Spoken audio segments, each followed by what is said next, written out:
Okay, so this is the eccrine gland right here that I've already gone over. This little yellow structure right here, this is the apocrine sweat gland. Okay.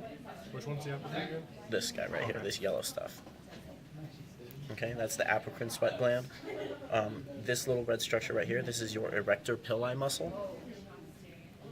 This gray guy right here, this is your sebaceous gland, which is what secretes your sebum, also known as your oil. They are usually connected to some sort of hair follicle, but not always. This right here, this structure is your hair follicle. This right here, this is the root of the hair. The hair follicle is actually the skin section of the hair structure. The hair itself is actually called the root, right here. This is the shaft that is above the skin. And then down here, this is your bulb, the bulb of the hair.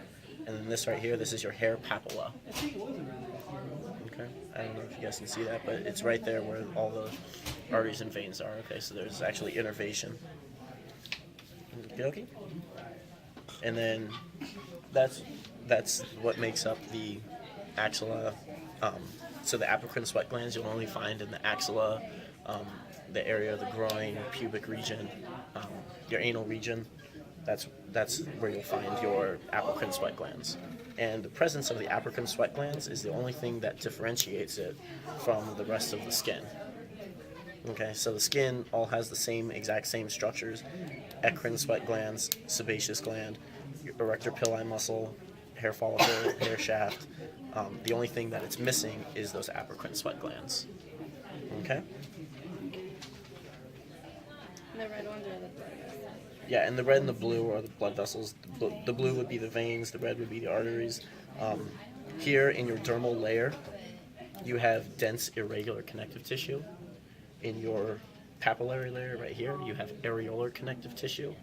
And then in your hypodermis, you have your adipose connective tissue. Which one did you say the areola was again? And in your papillary layer right here. Okay. And everything's that's part of the reticular tissue down there, right? This from here down is the reticular. Yeah, And so the that's the reticular dense layer is where you irregular. find the dense irregular connective tissue. Okay, that's everything.